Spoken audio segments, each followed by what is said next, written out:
जय हिंद दोस्तों, नमस्कार। स्वागत है आप सभी का आपके अपने स्टडी प्लेटफॉर्म रैंकर सर्टिफिकेट पर। कैसे हैं आप सभी? उम्मीद करता हूं आप सभी बेहतर होंगे, स्वस्थ होंगे, मस्त होंगे। किसी को किसी भी प्रकार की दुख दर्द पीड़ा परेशानी नहीं होगी।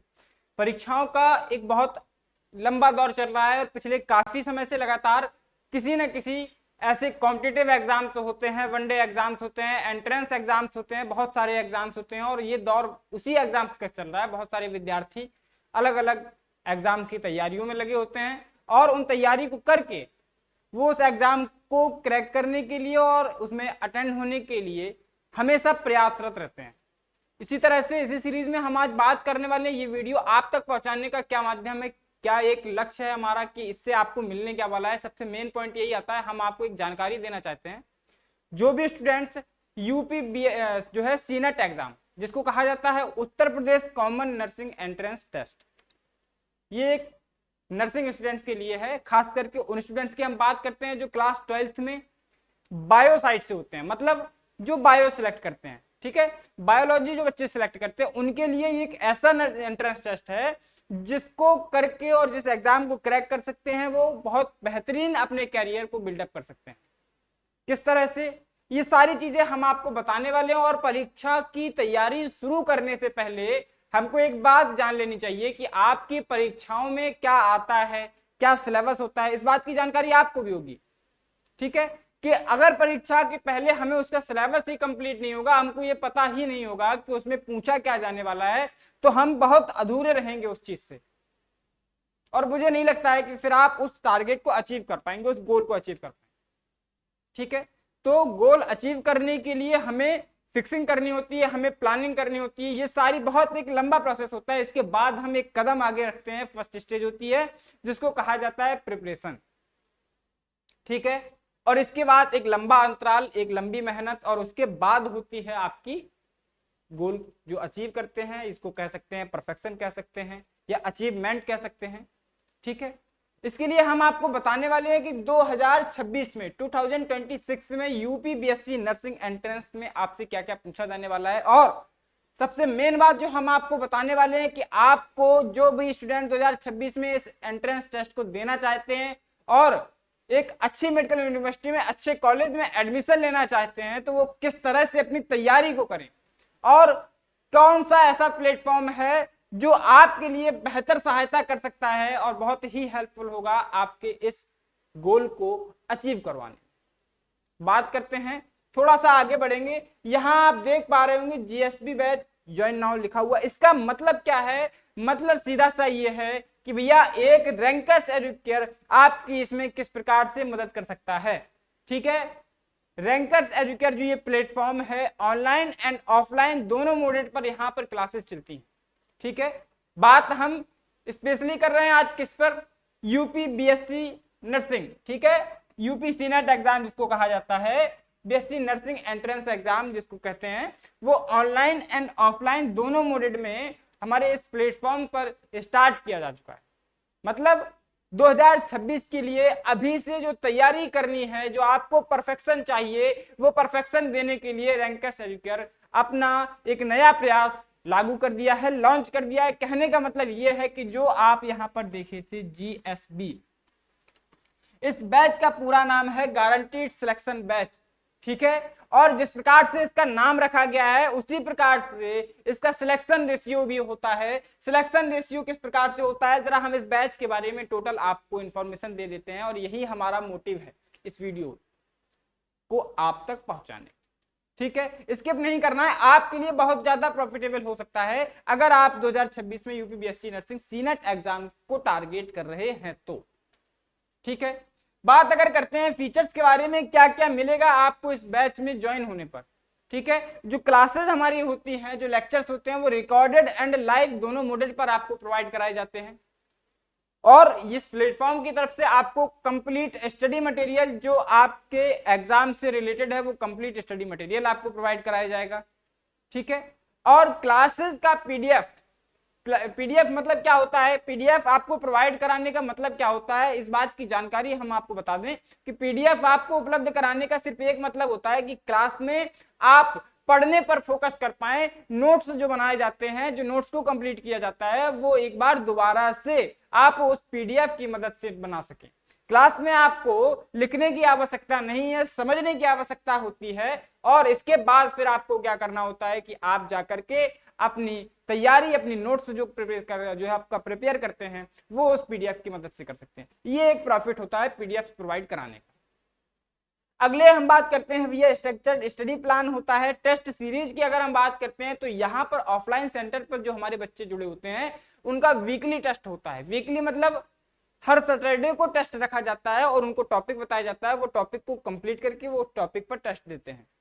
इससे क्या होता है, जो भी चैप्टर्स आपके कंप्लीट होते हुए चले जाते हैं उनमें परफेक्शन आपको किस प्रकार मिलेगा, वो आपको ऐसे ही मिलेगा जब आप उन क्वेश्चंस को, किस प्रकार के आपके क्वेश्चंस आपकी परीक्षा में आने हैं, ये सारी चीजों को पहले पढ़ेंगे, पहले समझेंगे किस प्रकार से आता है, और उस टेस्ट को कंडक्ट कराने का एक ही मोटिव होता है कि आपको चीजें समझ में आ जाए। ठीक है, अब डाउट सेशन लिखा हुआ है। डाउट सेशन का मतलब क्या होता है, मुझे लगता है कि सबसे बेहतर बात जो इस प्लेटफॉर्म की है वो यही है। इस ऑर्गेनाइजेशन की मदद से क्या होता है कि आपके बैच में जितने भी स्टूडेंट्स होते हैं, अगर एक भी बच्चे को किसी भी चीज को लेकर के सब्जेक्ट, आपका सब्जेक्ट से रिलेटेड डाउट होता है, तो वो बच्चा जाकर के हमसे यहाँ पर कांटेक्ट करता है। ठीक है, इसके बाद क्या किया जाता है, गूगल फॉर्म के जरिए आपके जो सब्जेक्ट से रिलेटेड फैकल्टी होंगे, जो टीचर्स होंगे, वो आपके डाउट को special face to face clear करेंगे। ठीक है, सबसे बेहतर जो सुविधा है वो इसमें यही मिलने वाली है कि डाउट सेशन रखा जाता है। आपके मन में किसी तरह का डाउट नहीं होना चाहिए, और यही अगर डाउट नहीं होगा तभी जाकर के चीजें क्लियर हो सकती हैं। ठीक है, तो ये बहुत सारी फैसिलिटीज हैं, और भी बहुत सारी छोटी मोटी ऐसी फैसिलिटीज होती हैं, जैसे आपका स्टडी मटेरियल होगा, मैंने आपको बताया एक बुक्स के फॉर्म में आपको प्रोवाइड कराया जाता है, बहुत सारी चीजें होती हैं। आप और भी अधिक जानकारी के लिए आपको क्या करना है, मुझे नहीं लगता है कि इससे अधिक जानकारी आपको कुछ और लेनी पड़ेगी, क्योंकि इसमें हम आपको एक एक पॉइंट के बारे में क्लियरली बता देना चाहते हैं। आगे थोड़ा सा बढ़ते हैं। ऑफलाइन सेंटर की अगर बात करते हैं, लोकेशन को लेकर के बच्चे परेशान होते हैं कि लोकेशन कहाँ है, तो लोकेशन को हम क्लियर कर दें कि वाराणसी में दुर्गा कुंड कबीर नगर एक लोकेशन है, यहाँ पर ऑफलाइन सेंटर हमारा है। ठीक है, जो लगातार पिछले 11 वर्षों से बच्चों को अचीवमेंट दिलाता हुआ चला जा रहा है। और इसमें एक बात रहती है कि एक जो बैच होता है उसमें बच्चों की जो साइज होती है, सबसे बड़ी बात यहीं पे आती है कि बच्चों की जो साइज होती है, बैच की साइज होती है, उसमें 35 से 40 बच्चों से ज्यादा किसी बैच में, ऑफलाइन की अगर हम बात करते हैं तो इससे ज्यादा बच्चे किसी भी बैच में नहीं रखे जाते हैं। और इसका रीजन क्या होता है कि जो टीचर्स होते हैं, जो फैकल्टी होती है आपकी, वो आपको कहीं ना कहीं आई कांटेक्ट कर सके, क्या कर सके, आई कांटेक्ट कर सके। ठीक है, आई कांटेक्ट करने का मतलब क्या है, आई कांटेक्ट मतलब ये नहीं है कि वो आपको निहारते रहें, नहीं, आपकी एक्टिविटीज पर नजर रख सकें, ये होता है आई कांटेक्ट का मतलब। ठीक है, और इससे होता क्या है कि जो बच्चे सीरियसली क्लास में पढ़ रहे होते हैं उनको नहीं टोका जाता है, जो थोड़ा सा डिस्टर्ब होते हैं उनको वो कुछ कह सकते हैं, कुछ बोल सकते हैं, और उनको अटेंशन दिला सकते हैं। ये सारी चीजें होती हैं, उनको सावधान कर सकते हैं। ये एक सबसे बड़ा कारण होता है 35 से 40 बच्चे। यहीं पर अगर 100 से 200 बच्चे एक क्लास में अगर बैठे होते हैं तो ना तो बच्चा अपना डाउट क्लास में पूछ सकता है और ना ही टीचर उस डाउट को क्लियर कर सकते हैं, क्योंकि 100 बच्चे 200 बच्चे अगर लगातार बैठे हुए हैं तो एक बहुत बड़ी संख्या हो जाती है, क्लास की लेंथ भी बहुत ज्यादा हो जाती है। ठीक है, ये सारी चीजें होती हैं। तो अगर आप भी तैयारी करना चाहते हैं और वाकई सीरियस है इस एग्जाम को लेकर के, अपनी प्रिपरेशन को लेकर के, अपने करियर को लेकर के, तो इस एग्जाम को आप जरूर दें। जो बच्चे, फिर से आपको बता दें, जो बच्चे क्लास 12th में बायोलॉजी सब्जेक्ट लिए थे, इसके हम आपको सिलेबस को थोड़ा सा अगर क्लियर कर दें कि इसमें पूछा क्या जाता है। सबसे एक मेन सब्जेक्ट जो आता है वो इसमें आता है नर्सिंग एप्टीट्यूड, जिसको कहते हैं, क्या कहते हैं,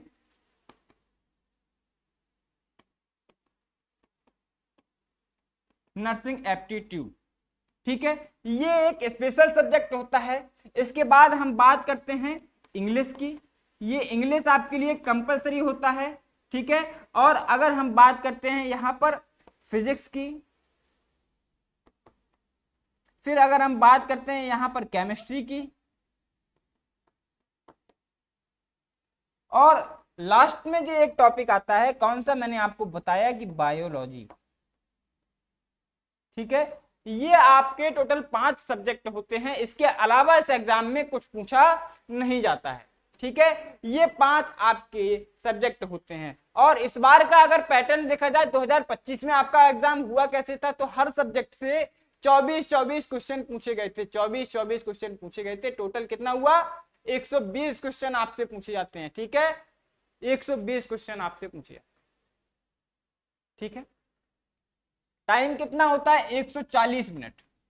120 क्वेश्चन को सॉल्व करने के लिए आपको 140 मिनट मतलब 2 आवर्स और 20 मिनट्स आपको दिया जाता है। इतने टाइम ड्यूरेशन के अंदर आपको ये पांचों सब्जेक्ट के 24 क्वेश्चन को सॉल्व करना होता है। बात अगर करते हैं इस एग्जाम में क्या नेगेटिव मार्किंग होती है, जी नहीं। सबसे बड़ी जो हमें यहाँ पर एक फीचर इस एग्जाम में दिखता है और बच्चों के लिए बहुत ज्यादा प्रॉफिटेबल होता है कि माइनस मार्किंग या निगेटिव मार्किंग जिस एग्जाम में नहीं होती है, वो एक गोल्डन एंट्रेंस होता है, गोल्डन आपका एग्जाम होता है। मतलब क्या हुआ इस बार, इस बात का यही मतलब हुआ कि अगर निगेटिव मार्किंग नहीं होती है तो आप कहीं ना कहीं एक किसी एग्जाम में, किसी पेपर में, किसी क्वेश्चन में हम आपको यहाँ पर तुक्केबाजी लगाने का कहीं भी आपको सजेशन नहीं दे सकते हैं, लेकिन इसमें आपको प्रॉफिट यही होगा कि कहीं ना कहीं आपके लिए एग्जाम में नेगेटिव मार्किंग नहीं होती है, तो बहुत ही ज्यादा प्रॉफिटेबल होता है कि आपका नंबर कोई भी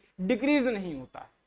ठीक है, अगर आप अटेम्प्ट नहीं करते हैं तो उसका मार्क नहीं दिया जाता है, और गलत अटेम्प्ट करते हैं तो सिर्फ उसी क्वेश्चन का मार्क काटा जाता है और किसी पर कोई इफेक्ट नहीं पड़ता है। ठीक है, तो यही सारी आपको यहाँ पर सुविधाएं मिलने वाली हैं। तो आपको बस एक काम करना है कि जल्दी से ये जो आपको जीएसबी बैच दिख रहा है, जीएसबी बैच आपको जो दिख रहा है, इस जीएसबी बैच में आपको जल्दी से जुड़ जाना है। और जीएसबी बैच के जुड़ने के साथ साथ आपको मैंने सारे फीचर्स आपको यहाँ पर बता ही दिए हैं। ठीक है, और अधिक जानकारी के लिए अगर आपको इस बैच के बारे में और भी जानकारी लेनी है, और जानकारी मैं आपको बता दूं कि फीस से रिलेटेड जो जानकारी है वो आपको आपके अफोर्डेबल प्राइस में, ये सबसे मिनिमम प्राइस जो होता है वो इस प्लेटफॉर्म पर रखा जाता है, और उसी प्लेटफॉर्म की तैयारी आपको, उसी एग्जाम की तैयारी इस प्लेटफॉर्म के माध्यम से कराई जाती है, इस ऑर्गेनाइजेशन के माध्यम से कराई जाती है। ठीक है, फीस का आप जो भी इंक्वायरी लेना चाहते हैं वो आप दो यहाँ पर कॉन्टेक्ट देख रहे होंगे, 8874153302, एंड सेकेंड कॉन्टेक्ट है 9415190556। ये दोनों पे से किसी भी कॉन्टेक्ट व्हाट्सएप या कॉल कर आप अपनी जानकारी, अपनी इंक्वायरी को क्लियर कर सकते हैं। ठीक है, और सजेशन ये होगा कि आप जल्द से जल्द इस बैच में ज्वाइन होकर के अपनी तैयारी को बेहतर करिए और अपने कैरियर की ओर, एक कैरियर बिल्डअप करने के लिए थोड़ा सा अग्रसर होंगे तो आपके लिए बहुत ज्यादा प्रॉफिटेबल होता है। और माता पिता का भी एक सपना होता है देखने का कि बच्चे को एक सक्सेस पॉइंट पर देख सके। ठीक है, और बच्चे का माता पिता के प्रति क्या कर्तव्य होता है, यही कर्तव्य कि उनके सपने को वो साकार कर सके। तो साकार करने में जब आपकी प्लेटफॉर्म इस तरह से मदद कर रहा है, रैंकर सर्विकर इस तरह से आपकी मदद करने के लिए तैयार है, तो आप भी अपने करियर को लेकर के थोड़ा सा चिंतित हो जाएंगे, थोड़ा सा सीरियस हो जाएंगे। ठीक है, जो भी जानकारी थी वो यहाँ पर समाप्त होती है। अब आपको करना क्या है, जल्दी से जाइए और इस बैच को ज्वाइन कर लीजिए, परचेज कर लीजिए, और सारी इंक्वायरी क्लियर करने के बाद अपनी तैयारी शुरू करिए। मिलते हैं। सबसे बड़ी बात फिर से आपको बता दें कि इस चैनल को सब्सक्राइब जरूर कर लेना, ये आपके लिए जितने भी अपडेट्स होती हैं वो टाइम टू टाइम आपको प्रोवाइड करता है। मिलते हैं नेक्स्ट वीडियो में, तब तक के लिए स्वस्थ रहें, मस्त रहें, तैयारी शुरू। धन्यवाद।